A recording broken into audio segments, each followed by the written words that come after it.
반갑습니다. 이번 주가 14주 마지막 강의인데 다음 주는 기말고사 시험이 있죠. 그러나 이제 다음 주 기말고사 다음에 동영상 하나가 좀 남아 있는데 그래도 이제 원칙상으로 보면 14주 이 시간이 마지막 강의입니다. 마지막 강의. 그동안 참 여러 가지 제가 부족한 점이 많았는데 그래도 여러분이 끝까지 잘 들어주시고 호응해 주셔서 참으로 감사합니다. 저는 이 교수 이전에 개인적으로 인생 선배로서 여러분에게 권유하고 싶은 것은 앞에 있는 과목의 내용보다도 사실은 이 두 번째 강의 신학적인 거의 성경에 관한 진리에 대한 주제를 쭉 강의를 해왔는데 제가 개인적으로 여러분 각자에게 권유하고 싶습니다. 이 뒷부분에 강의한 이 내용은 여러분들이 정말로 평생 배워야 될 진리입니다. 진리. 가장 보배로운 가치 있는 보석과 같은 그런 귀중한 진리인 것을 인식하시고 한번 듣고 이제 없애지 마시고 여러분 그 공지사항에 어떤 자료가 남아있기 때문에 그것을 처리해가지고 계속적으로 반복해서 이렇게 읽고 배우는 그런 자세가 필요할 것입니다. 마침 오늘 이 마지막 강의 주제가 너무나 이렇게 맞아떨어지는 것 같아요. 종말론에 대한 주제인데 이 마지막 종말론 시간을 통해서 여러분 귀한 진리를 또 깨닫는 시간 되시길 바랍니다. 성경은 예수님이 십자가에 죽으시고 40일 동안 이 땅에 부활하셔서 계셨는데 감람산에서 제자들과 한 500명의 무리들이 보는 가운데 하늘로 이렇게 천사들이 받들려 올라가는 그 모습 그대로 다시 온다고 이야기하고 있죠. 여러분 공지 그 상 프린트를 해가지고 이걸 기록하면서 들으시기 바랍니다. 너희 가운데서 하늘로 올리우신 이 예수는 하늘로 가심을 본 그대로 오시리라 하였느니라.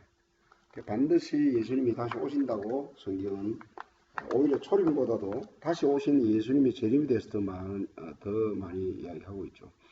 내가 너희를 위하여 처소를 예비하러 가노니 가서 너희를 위하여 처소를 예비하면 내가 다시 와서 너희를 내게로 영접하여 나 있는 곳에 너희도 있게 하리라. 이렇게 약속하고 있습니다. 네, 종말론이란 여러분 우리가 상적으로 생각해도 처음이 있고 나중이 있고 입학이 있고 졸업식이 있고 한 해도 보십시오. 1월 1일 시작이 있고 12월 31일 마지막이 있지 않습니까? 그렇듯이 이 역사는 반드시 처음이 있고 마지막이 있다고 성경은 계속 말하고 있습니다. 종말론이란 개인이나 역사의 마지막에 되어질 일들에 대한 교리다. 종말은 흔히 개인 종말론과 우주적 종말론으로 나누어 생각할 수 있다. 우주적 종말은 뭐냐면 태초에 하나님이 천지를 창조하신 그때부터 이 땅의 역사가 시작되는 것이죠. 근데 이 역사가 계속되는 것이 아니라 지금 1900이 아니라 2020년도 지금 우리가 살아가고 있지 않습니까? 근데 2021년, 22년, 23년 이런 식으로 계속 되겠죠. 그러나 그것이 무한대로 계속되는 것이 아니라 그 2000몇 년이든 뭐 하나님이 정하신 그 연도에 그게 해가 마지막 연도가 된다라고 성경은 말하고 있습니다. 그게 우주 종말인데 그 우주 종말에 있을 사건이 하나 뭐냐면 예수님이 다시 오는 그날이 바로 우주 종말이 되는 것이죠. 종말론은 가장 다양한 이해의 상식점을 노출하는 영역임에도 불구하고 성경은 그 종말에 대해서 희망과 함께 아울러 종말론을 이야기하고 있는 것입니다. 왜냐하면 종말은 끝이 아니라 이 땅에서의 역사는 끝이지만 하나님께서 마련하신 궁극적인 새하늘과 새 땅을 또 예언하고 있기 때문에 종말과 동시에 새로운 희망이 생기는 그런 내용이죠.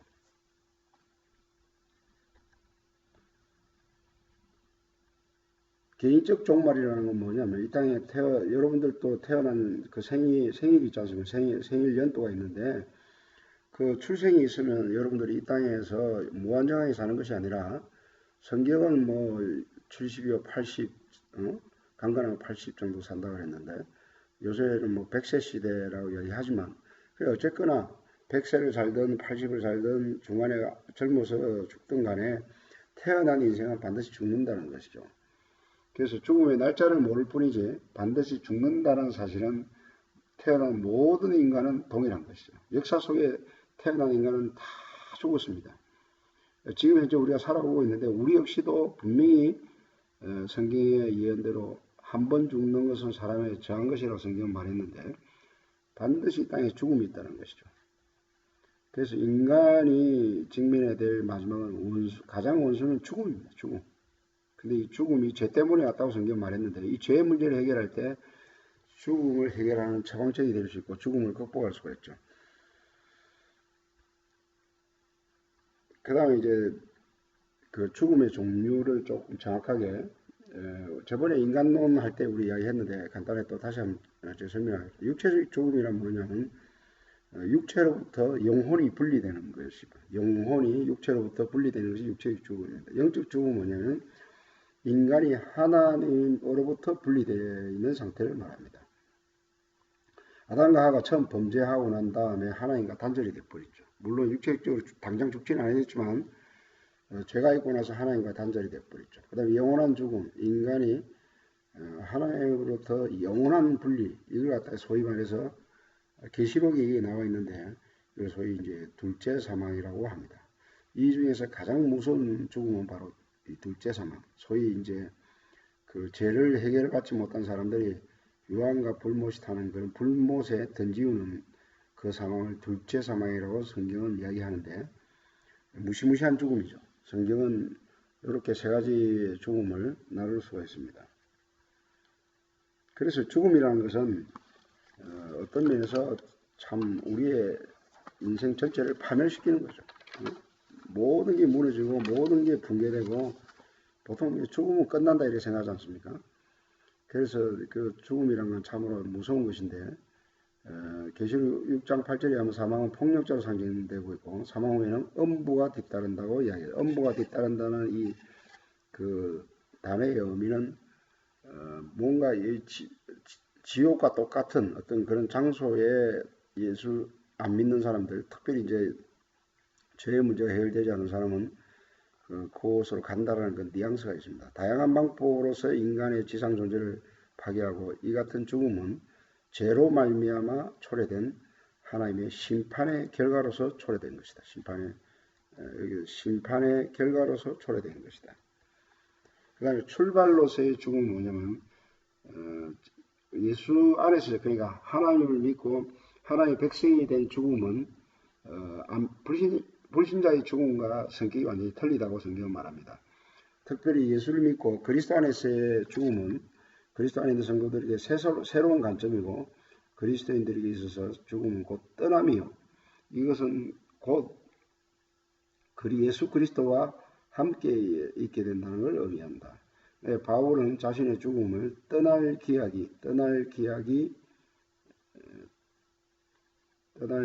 가까운 것으로 이해를 했다. 우리도 이제 별세라는 말을 하는데 이 세상을 떠난다는 뜻이죠. 따라서 성경은 성도가 죽는 것을 하나님은 귀중히 보신다. 특별히 믿는 자, 하나님을 믿는 하나님 자녀가 죽을 때 하나님은 그 자녀를 귀중히 보시고 또 죽음 이후에 그 영혼이 천국으로 인도받을 수 있도록 하나님께서 도우시는 그런 섭리가 있죠. 그래서 전도서에 보면 전도서 기자는 우리가 초상집에 가는 것이 잔치집에 가는 것보다 낫다고 말을 합니다. 왜냐하면 이렇게 잔치집에 가서 흥을 돋구고 먹고 마시고 하는 그것보다도 초상집에 가서 죽음을 생각하고 도대체 인생이 무엇인데 하고 뭔가 이 죽음을 통해서 인생에 대한 의미를 생각하는 그런 철학적인 생각을 통해서 여러분 진리에 뭔가 이렇게 연결될 수 있으니까 오히려 초상집에 가는 게 낫다고 이야기하고 있습니다. 그 다음에 신명기 32장 29절에 모세는 사람들이 지혜가 있어서 그것을 깨닫고 자기의 종말을 생각했으면 좋았다고 이제 모세가 이런 말을 했죠. 종말을 생각하는 사람이 지혜가 있는 것이죠. 그러니까 특별히 젊은 여러분들은 죽음하고는 나와는 상관없다는 생각을 갖기가 쉽습니다. 특별히 여러분들 나이 든 사람들, 특별히 이제 그 대학생들, 뭐 저 역시 그랬으니까 젊었을 때는 나이 든 사람들이 아주 가치 없게 보이고 우습게 보일 수가 있어요. 그러나 여러분 그렇게 하면 안 됩니다. 그게 여러분들의 모습이고 여러분도 필연적으로 나이가 들고 할머니, 할아버지가 됩니다. 여러분도 반드시 죽음을 맞이하게 됩니다. 그것을 무시하거나 가볍게 보지 마시고 여러분도 그렇게 된다는 걸 아시고 미리부터 죽음을 생각하고 인생을 생각해야 인생을 어떻게 사는 것이 가장 가치 있는 생각을 하는 그런 계기가 되는 것이 바로 이 죽음을 통해서 갖게 되는 것이죠. 그 다음에 이 중간 상태, 이거는 뭐냐면, 한 사람이 죽어가지고, 이제, 성경은 이제 딱 두 개만 이야기합니다. 하나는 천국과 지옥인데, 이거는 이제 뭐냐면, 중간 상태라는 것은 뭐냐면, 한 영혼이 죽은 다음에, 성경은 이제 이렇게 표현해요. 최종적인 장소는 천국과 지옥이지만, 그러나 이제 예수 믿는 자나 안 믿는 자나 다시 부활된다고 이야기하고 있거든요. 믿는 자는 생명의 부활로, 안 믿는 자는 심판의 부활로 된다고 그랬는데, 그 부활되기까지 과정, 그러니까 그거를 갖다가 성경은 하나는 낙원이라고 표현하고 있고, 또 이게 가서 이제 쉬는 상태를 낙원이라고 표현하고 있고, 그 다음에 안 믿는 사람들이 가는 장소를 엄부라고 표현하고 있습니다. 결국 낙원은 결국 천국이고 엄부는 결국 지옥인 것이죠. 어찌됐든 이 중간 상태가 있다는 것이죠. 그다음 영혼 멸절설은 뭐냐면 이거는 신학적인 용어를 한번 외워놓는 게 필요한 게 죽고 나면 영혼이 없어진다라는 이런 설이 있는데 이건 여러분 이단 중에 여호와의 증인 아시죠? 여호와의 증인이 이걸 주장하는데 성경은 영혼이 멸절된다고 이야기하고 있지 않습니다. 우리가 죽을 때 내 속에 있는 영혼과 내 육체가 분리된다고 성경은 이야기하고 있고 내 영혼은 멸절되지 않는다고 성경은 말하고 있습니다. 이 연옥사 이 카톨릭이 주장한 잘못된 주장이죠. 성경은 분명히 천국과 지옥 두 가지만 이야기하는데 가톨릭에서는 이 중간이 마치 있는 것처럼 해가 주장해가지고 죽어서 천국과 지옥도 아닌 이런 중간지대 연옥선에 가가지고 뭔가 거기에서 조금 뭐 이렇게 잘 훈련을 받으면 다시 천국으로 가는 이런 식으로 중세시대 로마 가톨릭이 이걸 가르쳤는데 이건 정말 비성경적이고 연옥선은 잘못된 것입니다. 아까도 얘기했지만 낙원 엄부, 성도가 죽으면 낙원에 가고 불신자가 죽으면 엄부에 간다 그랬잖아요. 낙원과 엄부는 그 천국과 지옥의 장소 개념과 실제로 동일하나 일종의 중간기적 형태로 추정된다는 것이죠. 재림의 중요성. 예수님의 재림은 매 39절마다 한 번씩 재림이 언급되면 이것은 초림에 비해 8배나 더 언급되고 있습니다. 그리고 성경은 216장에 걸쳐서 318회나 예수 그리스도의 재림의 교훈이 다루어지고 있습니다. 특별히 이제 그 재림에 대해서 많이 언급된 신약의 성경이 뭐냐면 요한계시록이 가장 많이 언급되어 있고 그 다음에 데살로니가 전후서 그 다음에 마태복음에도 마태복음 24장에 집중적으로 되어 있죠. 마태복음 24장, 마가복음 13장, 누가복음 21장 등도 재림에 대해서 집중적으로 밝히고 있습니다. 그 다음에 구약의 중심 주제도 바로 예수 그리스도의 재림, 구약에도 초림뿐만 아니고 예수님이 다시 온다고 재림의 주제가 많이 기록되어 있습니다. 그 다음에 이번 우리 주님 예수께서 가장 많이 강조하신 교훈이 바로 예수 그리스도의 재림이었다. 다시 온다는 것이 반드시 다시 오신다는 것이죠. 천사들에 대해서 예언된 것이죠. 하늘로 오신 그대로 너희들을 본 그대로 가신 그대로 다시 온다고 성경은 말하고 있죠. 재림 교리의 오해, 성도의 죽음에 임하시는 그리스도 임재로 보는 견해, 성령의 강림과 재림을 동일시하는 견해, 예루살렘 도시의 멸망과 재림을 동일시하는 계례, 성도가 주님을 영접할 때 체험과 동일시하는 계례, 이게 전부 다 잘못된 거죠. 그다음에 부활 사건. 여러분 예수님 재림 때 예수님이 재림하면 두 가지 사건이 일어나는데 하나는 부활이고 하나는 그러니까 하나는 구원이고 하나는 심판입니다. 근데 이제 부활은 뭐냐면 구원은 예수 재림 때 믿는 자가 예수님이 부활한 것처럼 우리도 부활된다고 약속하고 있어요. 이게 얼마나 이 어마어마한 사건입니까? 하나님을 믿는 백성이 예수 재림 때 우리가 영원히 썩지 않는 몸, 영원히 신령한 몸, 영원히 영광스러운 몸으로 우리가 부활된다는 것. 이건 하나님만이 하실 수가 있죠. 무에서 유를 창조하신 분. 태초에 하나님이 천지를 창조하신 그 말씀으로 창조하신 그 권능으로 죽은 자도 살리시는 주님. 본인 자신이 십자가에 죽으시고 부활하신 그 주님은 우리도 부활시킨다고 약속하고 있습니다. 이것이 과학으로 의학으로 인간의 어떤 수단 방법으로 이게 부활이 가능하겠습니까? 대단한 사건이죠. 다니엘서도 이걸 예언하고 있고 예수님 재림 직후에 우리가 이렇게 부활된다고 예언하고 있습니다. 성경은 의인의 부활과 악인의 부활이 한순간에 일어나는데 하나는 생명의 부활로, 예수 믿는 사람, 하나님 믿는 사람은 생명의 부활로, 또 하나는 심판의 부활로 묘사되고 있습니다. 부활의 몸은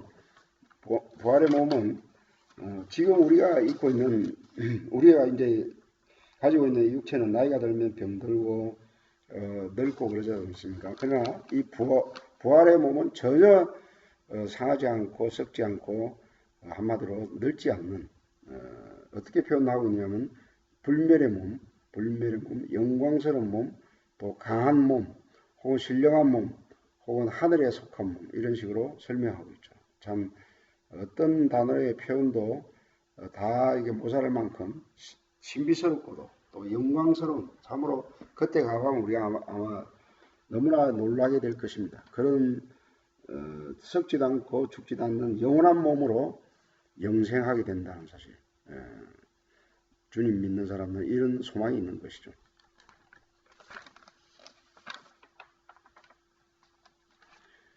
그 다음 최후의 심판은 그리스도의 심판주가 되시고 천사들이 그 심판을 보좌하고 성도들도 심판의 사역에 참여하고 불신자들은 정죄의 심판을, 신자들은 보상의 심판을 받는다고 약속하고 있습니다. 최후의 심판은 죽은 자의 부활 사건 직후에 이루어집니다. 심판의 궁극적 결과는 악인은 지옥에 던짐을 받는 것이고 의인은 천국에 들어간다고 성경이 누누이 이렇게 예언하고 있습니다. 그 다음에 천국과 지옥.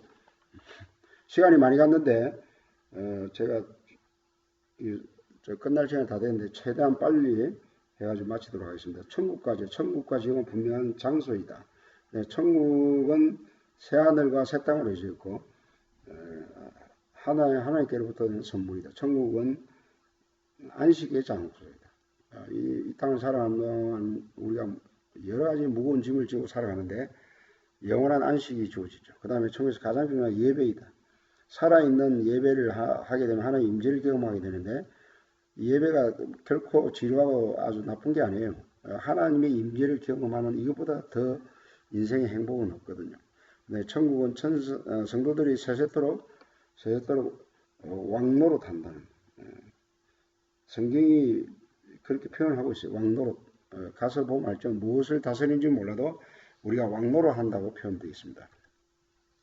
그 다음에 천국까지 지옥의 성격을 말하는 별명은 지옥은 뭐라고 표현되냐면 풀무불이라고 마태복음에 표현되어 있고 계시록에는 불못이라고 기록되어 있습니다.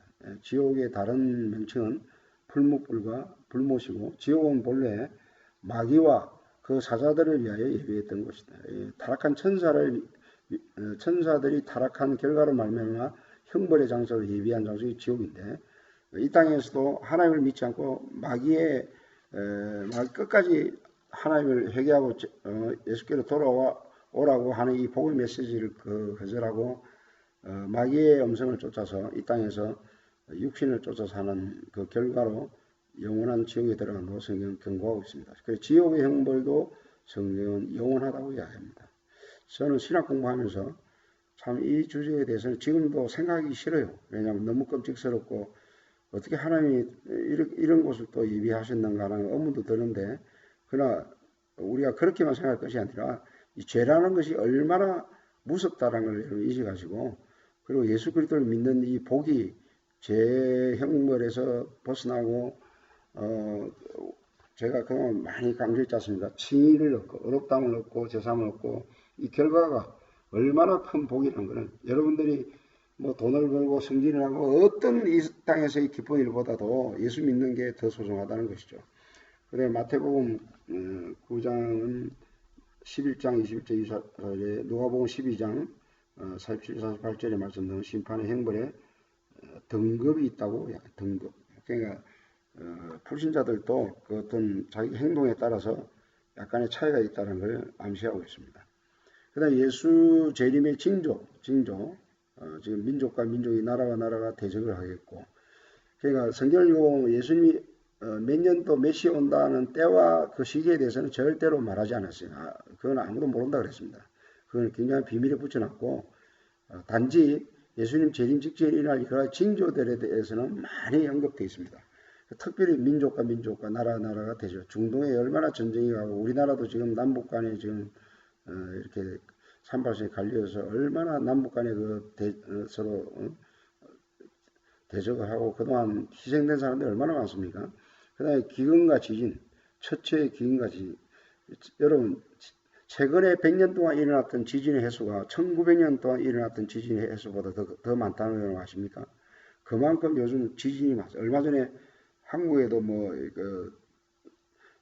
경주 쪽이나 또 포항 쪽에서 지진이 일어난 적이 있었죠. 물론 큰 피해는 많이 없었지만, 그리스도 입회도 특별히 마지막 때 되면 이 거짓 이단들이 많이 일어난다는 것이죠. 한국의 이단들이 얼마나 많은지 모릅니다. 신천지, 구원파, 여호와의 증인, 안산홍의 하나님,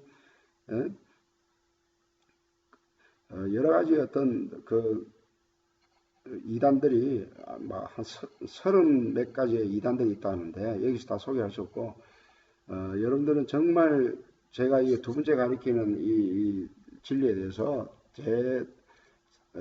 제 반복해서 여러분들이 공부를 해가지고 최소한 또 여러분들이 마지막 때 이 미단들에 미혹되지 않는 그게 주의가 필요해요. 바르게 믿는 게 중요하거든요. 그러니까 하나님이 누구시고 예수 그리스도가 누구시고, 앞전에 제가 설명 다 했지 않습니까? 중요한 것은 예수 그리스도를 나를 위해서 십자가에 죽으시고 부활한 예수를 분명히 믿어야 된다는 것이죠.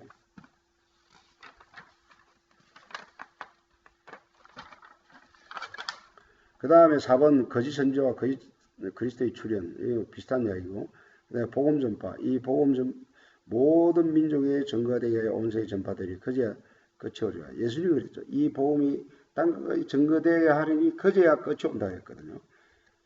그 다음에 적 그리스도의 출현, 이것도 설명하려면 상당히 좀 많이 설명해야 되는데 시간이 많이 돼가지고, 하여튼 그 거룩한 성전에 어떤 사람이 내가 하나님이다라고 외치는 이런 거짓 선지자가 나타나면 예수님이 재림이 가까웠다라는 걸 여러분 알라는 것이죠. 그 다음에 이스라엘이 귀한, 이스라엘 나라는 참 신비스럽습니다. 2000년 동안 땅도 없이 거의 자기 백성들이 저는 온 나라에 온 세계에 흩어져 살았어요. 근데 1948년에 하나님께서 귀환을 시켰고, 그리고 마지막 때 예수님의 재림 직전에 이스라엘 회심이 있다고 성경에 예언을 하고 있습니다. 로마서 11장에 나와 있는데, 이스라엘이 예수를 믿게 되면, 역사가 있게 되면 그 예수님의 재림이 가깝다는 것이죠. 여러분 기억해야 될 것은 지금 이스라엘은 예수님을 거짓 선지자라고 지금 하고 구약 성경만 믿거든요. 예수를 안 믿어요. 그런데 최근에 참 신비스러운 것은 최근에 예수를 많이 영접하고 회개하는 그런 역사가 지금 이스라엘 나라 역사에 많이 일어나고 있다는 사실이 지금 현재 우리가 그런 세대에 살고 있어요. 그러니까 지금 이스라엘 나라에 복음이 막 들어가서 회개 역사가 많이 일어나고 주님을 믿는 역사가 많이 일어나는데, 그만큼 예수님의 재림에 가까운 시대에 살고 있는 것입니다. 마태복음 24장에 보면 예수님 재림 직전에 창세일에 이런 환란이 없다라는 이런 표현들이 있는데, 각가지의 환란이 이 전 세계적으로 있다고 이야기해요.